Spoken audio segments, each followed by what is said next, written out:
हरे कृष्णा दोस्तों, आपका स्वागत है फिर से इस वीडियो में। तो ये जो वीडियो है दोस्तों, इसमें हम लोग बात करेंगे जॉब अलर्ट जो कि इंडियन आर्मी की तरफ से आ रहा है। तो यहाँ पर जो इंडियन आर्मी की तरफ से जॉब अलर्ट आ रहा है वो जो है सभी इंजीनियर्स यहाँ पर एलिजिबल है। तो ये जो वैकेंसी है केवल और केवल इंजीनियर्स के लिए होने वाली है।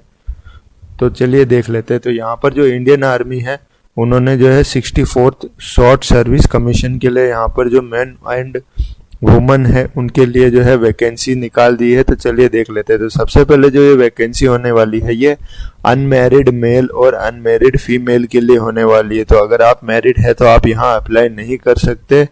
और साथ ही साथ यहाँ पर दिया है अगर कोई विडोज है जो कि Indian arm forces defence personnel की है, जिनके पति जो है वो उनकी डेथ वगैरह हो चुकी है, वो यहाँ पर अप्लाई कर सकती है। तो चलिए शुरू करते हैं। तो एलिजिबिलिटी क्राइटेरिया की बात कर लेते हैं। तो सबसे पहले यहाँ पर नेशनलिटी जो है हमारी इंडियन होनी चाहिए, या फिर हम लोग जो है नेपाल या फिर इंडियन ओरिजिन जो कि माइग्रेटेड है।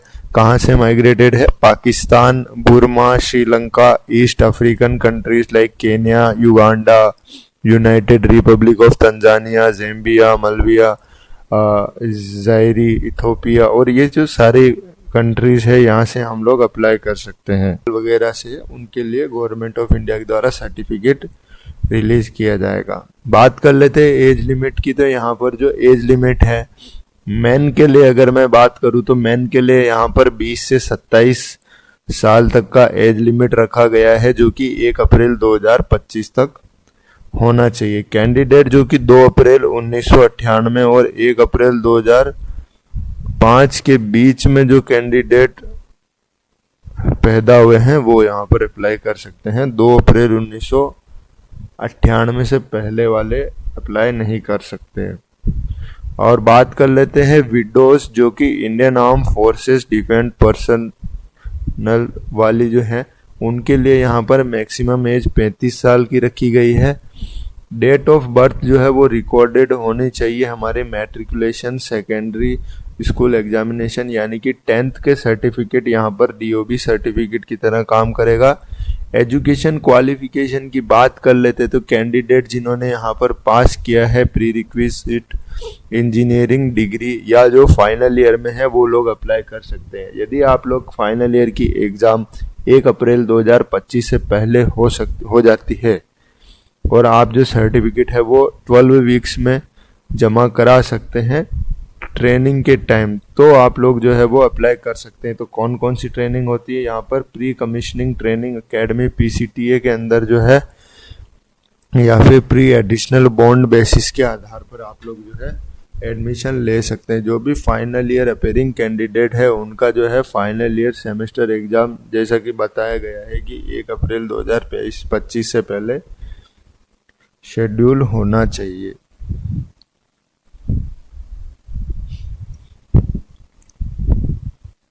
फिर बात कर लेते हैं इंडक्शन प्रोग्राम जो यहाँ पर होने वाला है प्री कमीशनिंग ट्रेनिंग एकेडमी की। After final selection minimum education qualification जो है वो BTech की डिग्री होनी चाहिए इंजीनियरिंग स्ट्रीम में, जो कि पैराग्राफ नंबर 3 में दिया हुआ है। ठीक है। फाइनल सेमेस्टर में अगर कोई पढ़ रहा है कैंडिडेट तो वो प्रोविजनली अलाउड है, जैसा कि बता दिया गया है कि क्या चाहिए।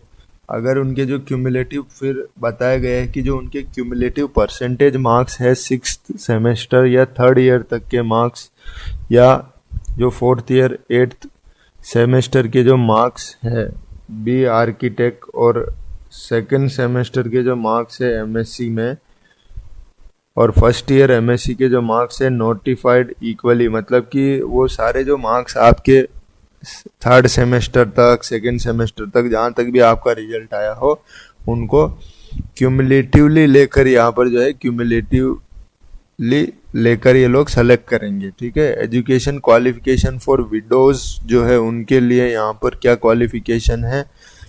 SSCW नॉन टेक UPSC के लिए ग्रेजुएशन होनी चाहिए।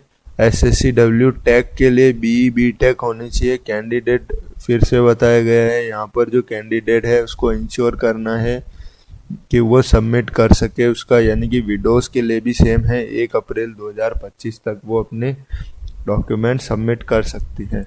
अब बात कर लेते हैं वैकेंसीज की। तो सबसे पहले सिविल इंजीनियरिंग में यहाँ पर civil building and construction technology architect के यहाँ के अंदर आपकी ये स्ट्रीम्स है, उनके अंदर कौन कौन अप्लाई कर सकता है। तो आप लोग देख सकते हैं कि कौन कौन यहाँ पर अप्लाई कर सकता है। उसके बाद में अगर हम लोग देख लेते हैं तो सिविल के अंदर टोटल 75 यहाँ पर जो है वो पोस्ट निकाली गई है। फिर कंप्यूटर साइंस की बात कर लेते हैं। तो कंप्यूटर साइंस में यहाँ पर जो है computer science and engineering, computer technology, MSc computer information technology में यहाँ पर कंप्यूटर साइंस वाले अप्लाई कर सकते हैं, जहाँ पर 60 वैकेंसीज निकाली गई है। उसी के साथ अगर हम लोग बात करें तो अगर हम लोग इलेक्ट्रिकल इंजीनियरिंग की बात करते हैं तो इलेक्ट्रिकल इंजीनियरिंग में यहाँ पर electrical and electronics and instrumentation, और यहाँ पर जो है ये लोग अप्लाई कर सकते हैं। यहाँ पर इलेक्ट्रिकल में टोटल 33 वैकेंसी देखने को मिलेगी, जिसमें पावर सिस्टम, पावर इलेक्ट्रॉनिक्स और भी काफ़ी आप लोग देख सकते हैं। ठीक है, उसके बाद इलेक्ट्रॉनिक्स की अगर हम बात करें तो इलेक्ट्रॉनिक्स एंड टेलीकम्युनिकेशन, और उसके अलावा fibre optics, telecommunication, micro electronics and microwaves, opto electronics, satellite communication में टोटल यहाँ पर 64 वैकेंसीज निकाली गई है। उसके बाद हम लोग देखते हैं मैकेनिकल। तो मैकेनिकल में यहाँ पर जो है हमको टोटल 101 पोस्ट देखने को मिल रही है, जहाँ पर automobile, mechanical, production, industrial and manufacturing, workshop technology, aeronautical, aerospace, avionics में वैकेंसी देखने को मिलेगी। फिर वुमेन की तरह इसी तरह वुमेन की बात कर लेते तो वुमेन में यहाँ पर जो है सेम स्ट्रीम्स है, लेकिन जो सिविल में है वो 7 वैकेंसी निकाली गई है। जबकि हम लोग बात करें कंप्यूटर साइंस में तो वुमेन की कंप्यूटर साइंस में यहाँ पर 4 जो है वैकेंसी निकाली गई है। उसी के साथ साथ अगर हम लोग बात करते हैं इलेक्ट्रिकल इंजीनियरिंग में यहाँ पर 3 वैकेंसी, इलेक्ट्रॉनिक्स में 6 वैकेंसी देखने को मिलेगी, और मैकेनिकल में 9 वैकेंसी देखने को मिलेगी। फिर हम लोग बात करते हैं विडोज डिफेंस पर्सनल के लिए ओनली। तो यहाँ पर विडोज के लिए जो वैकेंसी है वो एक वैकेंसी ही है, तो इसका हमको ध्यान रखना है। कैंडिडेट जो है वो परमिट तभी किया जाएगा जब वो अप्लाई कर रहा है। ओनली एक पोस्ट पर ही हम लोग एक बार अप्लाई कर सकते हैं। फिर विडोज के लिए यहाँ पर क्या क्या जो डॉक्यूमेंट्स चाहिए वो आप लोग देख सकते हैं। उसके अलावा टाइप ऑफ कमीशन जो है, हमको क्या क्या कमीशन यहाँ पर देखने को मिलेगा। उसके बाद 5th में आ जाते हैं हमारी ट्रेनिंग कैसे होगी। तो यहाँ पर जो सिलेक्टेड कैंडिडेट है उनको जो है detail of training at officers training academy पर यहाँ पर ट्रेनिंग की पूरी डिटेल दी जाएगी उनकी पोजीशन के हिसाब से। फिर जो फाइनल ऑर्डर ऑफ मेरिट होगा उसमें नंबर वाइज वैकेंसी हम लोग देख सकते हैं।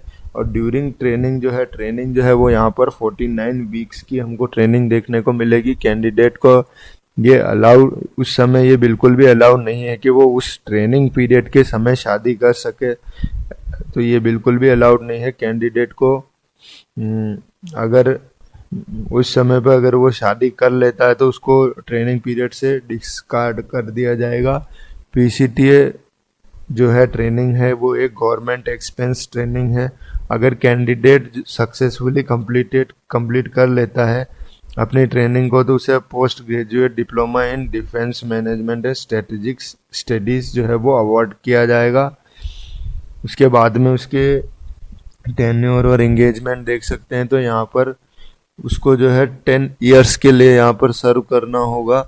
हाउएवर कितना भी ये एक्सपेंड हो सकता है, लेकिन 10 ईयर्स तक उसे जो है करना होगा। उसमें उसके बाद कर लेते हैं जो ट्रेनिंग का जो कॉस्ट है या गवर्नमेंट एक्सपेंसेस जो है उसके जो कॉस्ट है यहाँ पर 16,260 हमको देखने को मिलेगी। फिर टर्म्स एंड कंडीशंस देख सकते हैं। तो टर्म्स एंड कंडीशंस में हमको क्राइटेरिया दिया हुआ है कि कैसे कैसे हमारी रैंक चलेगी। तो सबसे पहले हमें ल्यूटेंट की पोस्ट जो है वो देखने को मिलेगी, उसके बाद कैप्टन, फिर मेजर, फिर ल्यूटेंट कर्नल, फिर कर्नल, फिर ब्रिगेडियर, फिर मेजर जनरल, फिर ल्यूटेंट जनरल या एचएजी स्केल, फिर हमको आर्मी सीडीआर, ल्यूटेंट जनरल और सीओएस की पोस्ट लास्ट में देखने को मिलेगी। तो यहाँ पर उसी हिसाब से हमको पे दे रखा है। तो यहाँ पर हमारा जो इनिशियल पे है ल्यूटेंट से वो 56,100 से 1,77,500 के बीच में रहने वाला है। जो लास्ट है वो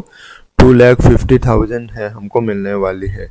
फिर उसके बाद हम लोग बात कर लेते हैं मिलिट्री सर्विस पे, जो है वो हमको 15,500 पर मंथ दिया जाएगा। ऑफिसर्स जो कि ल्यूटेंट टू ब्रिग के बीच में आते हैं उनको, और फिक्स्ड स्टाइपेंड जो है ट्रेनिंग का वो 56,100 जैसा कि हमने देखा था वो तो देखने को मिलेगा ही मिलेगा। क्वालिफिकेशन ग्रांट की बात कर लेते हैं। तो क्वालिफिकेशंस में यहाँ पर क्वालिफिकेशन ग्रांट में कैंडिडेट जो है वो newly proposed higher qualification incentives के लिए यहाँ पर अप्लाई हो सकते हैं।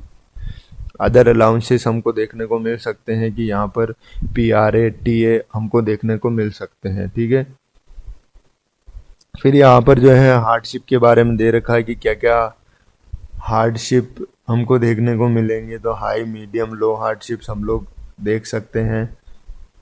यूनिफॉर्म्स अलाउंसेस यहाँ पर जो है सस्यूम्ड इनटू न्यूली प्रपोज्ड रेस 20,000 पर ईयर हमको यूनिफॉर्म के लिए यहाँ पर खर्च किया जाएगा। उसके अलावा TAPA सारी चीज़ें हम लोग आसानी से देख सकते हैं। फिर हमें चिल्ड्रन अलाउंसेस, तो काफ़ी अच्छे अलाउंसेस हमको यहाँ पर देखने को मिलेंगे जो कि काफ़ी अच्छी है। इसलिए इंडियन आर्मी की जो पोस्ट होती है या सेंट्रल गवर्नमेंट की जो जॉब्स होती है वो काफ़ी हमको ऑफर करती है। कैसे अप्लाई करना है, तो एप्लीकेशन के लिए हमको इनकी वेबसाइट जॉइन इंडियन आर्मी की वेबसाइट पर जाना है, जहाँ पर ऑफिसर एंट्री के लिए हमको अप्लाई करना है, रजिस्टर करना है। रजिस्टर करने के बाद ऑनलाइन जो है एप्लीकेशन फॉर्म हमको भरना है। क्लिक ऑन अप्लाई के बाद हमको एक पेज जो है वो ऑफिसर सिलेक्शन एलिजिबिलिटी के लिए खुल जाएगा। वहाँ पर हम लोग अप्लाई कर सकते हैं SSC टेक्निकल कोर्स, यानी कि short service commission technical course के लिए हम लोग जो है वो अप्लाई कर सकते हैं। फिर कंटिन्यू करके हम लोग डिटेल भर सकते हैं, सेव एंड एग्जिट कर सकते हैं। अपनी इंफॉर्मेशन को देखने के बाद हम लोग इसको सबमिट कर सकते हैं।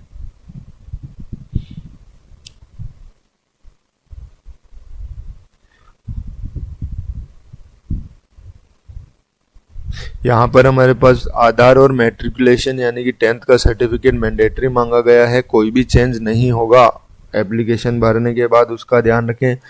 CGPA ग्रेड जो है वो कन्वर्ट होनी चाहिए मार्क्स में एज पर formula adopted by concern universities के द्वारा जो फॉर्मूला है। कैंडिडेट का फादर और मदर का नाम जो है वो DAB सर्टिफिकेट प्रोफाइल और ऑनलाइन एप्लीकेशन जो है वो मैट्रिकुलेशन यानी कि 10th के हिसाब से होनी चाहिए। उसके अलावा हमको सेल्फ अटेस्टेड कॉपी जो है इन डॉक्यूमेंट्स की कैरी करनी है सिलेक्शन के दौरान। एक कॉपी हमको चाहिए प्रिंट आउट एप्लीकेशन का। फिर हमको मैट्रिकुलेशन जो सर्टिफिकेट है उसका चाहिए। उसके बाद में हम लोग आगे देख सकते हैं 12th क्लास की मार्कशीट, इंजीनियरिंग डिग्री और प्रोविजनल ऑल सेमेस्टर की marksheet, certificate issued by controller और एग्जामिनेशन। यदि हमारे पास अभी मार्कशीट नहीं है, डिक्लेरेशन सर्टिफिकेट चाहिए फाइनल ईयर का। ओके, अगर कोई कैंडिडेट ये सब डॉक्यूमेंट कैरी नहीं करता है फॉर द SSB इंटरव्यू तो उसका कैंडिडेचर जो है वो कैंसिल कर दिया जाएगा। तो ये सब डॉक्यूमेंट्स आप लोग लेके जा सकते हैं।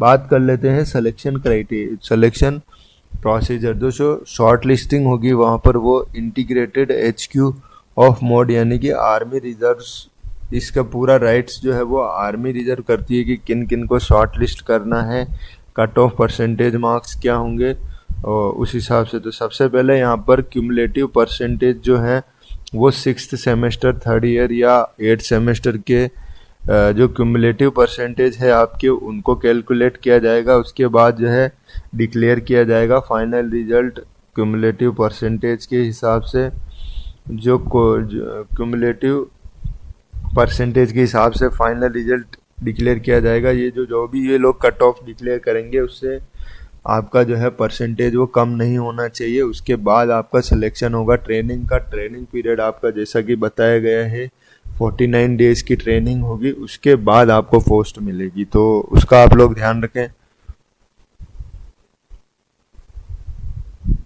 मेडिकल एग्जामिनेशन जो है उसके बाद में हमको मेडिकल एग्जाम देखने को मिलेगा। फिर मेरिट लिस्ट की बात कर लेते हैं। इंटरव्यू के अगर हमको सेंटर चेंज करना है तो उसके लिए भी हम लोग कर सकते हैं। उसके बाद ऑनलाइन एप्लीकेशन जो है वो 16 जून 3 बजे से 14 अगस्त 2024 तक खुली है, दोपहर 3 बजे तक। तो मेरा ये मानना है कि अगर आपको इंडियन आर्मी में इंटरेस्ट है तो आपको ये जॉब जो है वो लेनी चाहिए, क्योंकि ये ऑफिसर लेवल की जॉब है। तो इसमें हमें इंजीनियर लेवल का वर्क देखने को मिलेगा। हमको ऐसा नहीं है कि कहीं बॉर्डर पे लड़ने भेज देंगे, तो इसलिए आपको अप्लाई करना चाहिए। तब तक के लिए मिलते हैं नेक्स्ट वीडियो में। और हाँ यार, अभी तक आप लोगों ने सब्सक्राइब नहीं किया, अभी तक भी मैं देख रहा हूँ कि कुछ लोग सब्सक्राइब नहीं कर रहे, तो आप सब्सक्राइब कर दीजिए ताकि मैं ऐसी ही जॉब आपके लिए लाता रहूं। तब तक के लिए मिलते हैं नेक्स्ट वीडियो में।